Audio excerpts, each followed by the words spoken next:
بسم اللہ الرحمن الرحیم۔ امیدوں کی کرن، ہماری امیدوں کا سہارا اور ہماری مستقبلیات اس سے وابستہ ہے۔ وہ ایک اسٹڈی ہے انویزیبل میٹر یا ڈارک میٹر سے متعلق، جو امریکہ کی ریاست اسٹینفورڈ میں جاری ہے، اور اس لیبارٹری جس میں یہ ریسرچ جاری ہے اس کا نام ہے SURF، Stanford under ground research facility. یہ دراصل ایک سونے کی کان تھی، اور اس میں تجربہ کرنا یوں ضروری تھا کہ سائنسدان ڈارک میٹر کے متعلق کچھ تجربہ کرنا چاہ رہے تھے، اور وہ ایسی لیبارٹری میں ممکن تھا کہ جو انڈر گراؤنڈ ہو، اور اتنی جلدی لیبارٹری بنانا ان کے لیے ممکن نہیں تھا۔ تو پہلے ہی سے موجود سونے کی کان، جو کہ 3 کلومیٹر لمبی تھی، اسٹینفورڈ کے پروونس میں امریکہ کے، تو حکومت سے گزارش کی گئی کہ ہمیں یہ لیبارٹری کے طور پہ استعمال کرنے کی اجازت دی جائے کچھ دنوں کے لیے، پھر ہم اس کو لوٹا دیں گے۔ ڈارک میٹر پہ جب تجربہ ہوا تو کامیاب تجربہ ہوا، چنانچہ سائنسدانوں نے یہ ریکویسٹ کی کہ حکومت اس کان کو، یعنی جو ہم نے لیبارٹری میں تبدیل کر دی ہے، مستقل طور پہ ہمارے حوالے کر دے، کیونکہ یہ تجربہ اسی قسم کی لیبارٹری میں ہو سکتا ہے اور یہ ہمیں بہت زیادہ سوٹ کر رہی ہے، اس لیے کوشش ہماری یہ ہے، ہماری درخواست ہے کہ آپ ہمارے حوالے کر دیں۔ اب دیکھیں، امریکہ کی سب سے بڑی سونے کی کان جس میں سے سونا نکل رہا تھا، امریکہ نے دھڑلے سے بغیر سوچے سمجھے جو ہے سائنسدانوں کے حوالے کر دی۔ اب یہاں پر ہمارا سوال ہے اور ایک کوسچن مارک ہے ان لوگوں کے لیے جو امریکہ کو گالیاں دیتے نہیں تھکتے، کہ جس امریکہ کو آپ برا بھلا کہتے ہیں کہ وہ علمی حوالے سے کتنا سنجیدہ ہے کہ اس نے سونے کی کان جو ہائیلی پروڈکٹیو کان تھی، گولڈ مائن تھی پورے امریکہ کی، وہ لیبارٹری کے لیے دے دی۔ ہم میں سے کتنے لوگ ہیں جو یہ کہیں کہ میں نے اپنی زیور بیچ کے کتابیں خریدی، جبکہ بلکہ ہمارے یہاں جو انکم ہے، منتھلی انکم، جو پیسے ہمارے گھر میں آتے ہیں، مجھے بتلائیے کہ اس کا کتنا پرسنٹ ہم کتابوں پہ خرچ کرتے ہیں؟ 10%، 5%، 1%۔ دنیا کے ان چند ممالک میں پاکستان شامل ہے جہاں سب سے کم پیسہ جو ہے وہ کتابیں خریدنے پر خرچ کیا جاتا ہے۔ بہرحال یہاں آپ کی توجہ اس طرف مبذول کروانا مقصود تھی کہ اس لیبارٹری میں جو تجربہ کیا جا رہا ہے وہ تجربہ ڈارک میٹر پہ ہے۔ کیا ہے ڈارک میٹر؟ اصل میں سائنسدانوں نے جب گریویٹیشنل فورس کیلکولیٹ کی تو انہوں نے یہ دیکھا کہ جہاں بھی وہ گریویٹیشنل فورس کیلکولیٹ کرتے ہیں اس جگہ گریویٹیشنل فورس ایکسپیکٹڈ، متوقع گریویٹیشنل فورس سے زیادہ آتی ہے۔ چنانچہ ان کو بڑا جو ہے وہ حیرانگی کا سامنا کرنا پڑا، اور جب مختلف جگہوں پہ یہ تجربے ہوئے تو پتہ چلا کہ gravitational force turn out to be more than what is expected,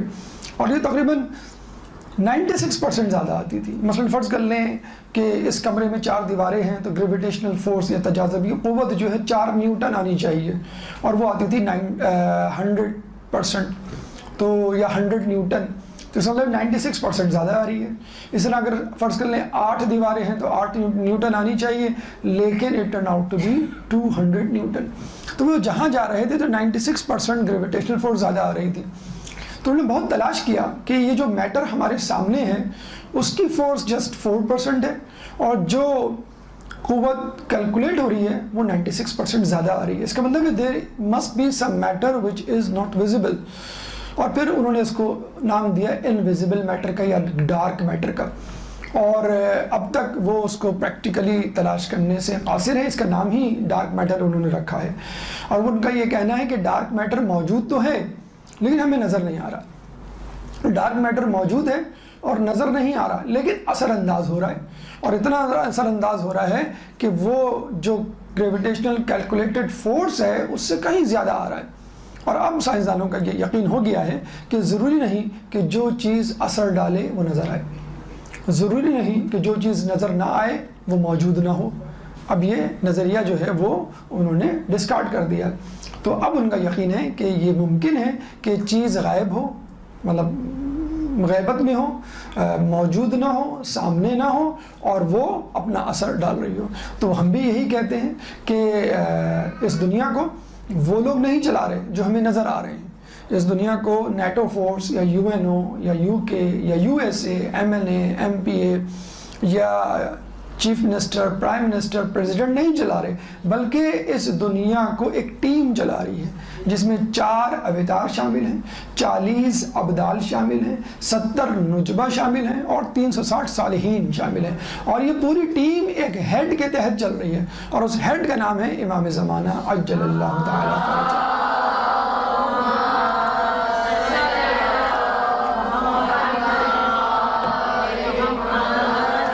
اور اس سے ہمیں یہ پتہ چلتا ہے کہ غیبت پر یا غیب پر ایمان لانا کتنا ضروری ہے۔ سورہ بقرہ کی جو شروع کی آیات ہیں، الف لام میم ذالک الکتاب لا ریب فیہ ھدی للمتقین الذین یؤمنون بالغیب ویقیمون الصلاۃ ومما رزقناہم ینفقون، ذالک الکتاب لا ریب فیہ، یہ وہ کتاب ہے کہ جس میں کوئی شک نہیں، ھدی للمتقین، متقین کے لیے ہدایت ہے، یؤمنون بالغیب، وہ متقین جو غیب پہ ایمان لائے، وہ متقین نہیں جو متقی تو ہیں لیکن غیب پہ ایمان نہیں لائے۔ پھر اس کے بعد ہے وَيَقِيمُونَ الصَّلَاةَ وَمِمَّا رَزَقْنَاهُمْ، جو نماز پڑھتے ہیں اور جو رزق ہم نے دیا اس میں سے خرچ کرتے ہیں۔ تو متقیوں کے لیے، اور ان متقیوں کے لیے کنڈیشنل متقی، ان متقیوں جو غیب پر ایمان لائے، اس کے بعد نماز پڑھنے والے، اس کے بعد رزق میں جو ہم نے دیا اس میں سے خرچ کرنے والے۔ تو آپ نے دیکھا ہے کہ یہ کتاب یعنی قرآن صرف انہی کو فائدہ پہنچائے گی جو غیب پر ایمان لاتے ہیں، اور اس میں سب سے اہم جو عقیدہ ہے وہ خود اللہ کی غیبت، یعنی اللہ غیب میں ہے لیکن موجود ہے، پھر جنت دوزخ، پھر ملائکہ، پھر جن، اور اس کے بعد امام زمانہ جو اس دنیا میں موجود ہیں، غیبت میں ہیں۔ ششم امام سے پوچھا گیا کہ امام جب غیبت میں ہوں گے تو ان کا فائدہ کیا ہوگا؟ تو امام نے جواب دیا کہ جس طرح بادلوں کے پیچھے سورج چھپا ہوا ہوتا ہے لیکن پھر بھی فائدہ پہنچا رہا ہوتا ہے، کچھ نہ کچھ روشنی وہ دے رہا ہوتا ہے، بالکل اسی طرح امام زمانہ غیبت میں ہونے کے باوجود لوگوں کو فائدہ پہنچا رہے ہوں گے۔ دیکھیں کتنی بڑی ریسرچ ہے، انکمپلیٹ ریسرچ ہے، جب کمپلیٹ ہوگی تو اس کا کنکلوژن وہی نکلے گا جو سورہ بقرہ کی آیت نمبر 2 میں ہے، اس کا کنکلوژن وہی نکلے گا جس عقیدے پر ہم ایمان رکھ رہے ہیں۔ تو یہاں پہ ان مثالوں کو دینے کا مقصد یہ ہے کہ بات غیبت کی ہو، بات یونیورسل 4 فورسز کی ہو، بات حجاب کی ہو، بات نماز کی ہو، بات جو ہے وہ روزے کی ہو، تمام سائنٹیفک ڈسکوریز اور انوینشنز جو ہے گھوم پھر کے ہمارے ہی دین کو ثابت کر رہی ہیں، اور ہمیں کسی بھی سائنسی ایجاد یا دریافت پہ بہت زیادہ حیرانگی اور تعجب کا اظہار نہیں ہونا چاہیے، کیونکہ جو زمانے سے واقف ہوتا ہے وہ زمانے کی نت نئی ایجادات پر تعجب نہیں کرتا، حیرانگی نہیں کرتا۔ اور ظاہر سی بات ہے ایک مسلم ہونے کے ناطے، ایک مسلمان ہونے کے ناطے، ایک مومن ہونے کے ناطے ہمارے بلیف، ہمارے عقائد بعین ہی وہی ہیں جو اس وقت ہمارا آس پاس کا ماحول ہمیں دکھا رہا ہے۔